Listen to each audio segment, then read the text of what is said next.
No niin, nyt alkaa saunan lämmitys. Pistetään tää räppänä täältä kiinni. Täällä on nyt vedet kuulemma jo laitettu, että niitä ei tarvii enää tähän täyttää. Niin mä otin äsken täältä noi tuhkat tuohon ämpäriin. Tässä ei nyt ole saunottu, niin pystyy ottaa. Ja sitten vielä näitä täytyy vähän lakasta tätä lattiaa simmäksi. Pikkasen tässä nyt on tällaista näin, mutta ei tää nyt on niin nuukaa. Tuossa on tuo peltiämpäri, joka viedään sitten tonne kauas.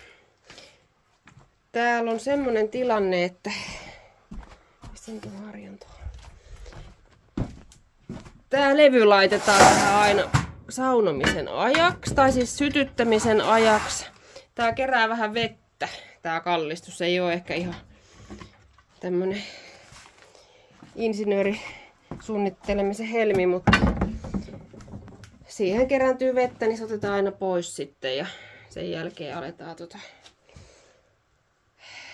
lastalla otetaan ja vedetään tuohon rakoon, jos ne lilluu sitten menee tonne ulos. Mut nyt tässä on tää sytytysoperaatio. Mä yritän etsiä täältä nyt jotakin sytykettä. Täältä löytyy tää tikku. Nyt mennään ihan perinteisellä tuohella. Tää homma. Mä pikkasen avaan tota luukkua. Ja nyt tässä voi olla, että jollain on tähän sytyttämiseen joku oma mielipide, mutta mä pistän näin ja sitten vaan tulta ja jäädään seuraa, että syttyykö vai eikö syty. Pistetään toitosta. Noin. Mä tykkään pitää hetken aikaa auki. Viedään tää tänne takaisin. Noin. Nää mä vien tonne kohta vähän kauemmas.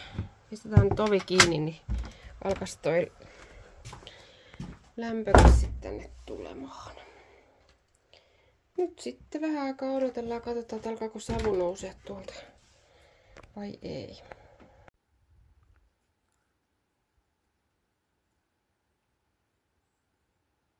No, mutta on se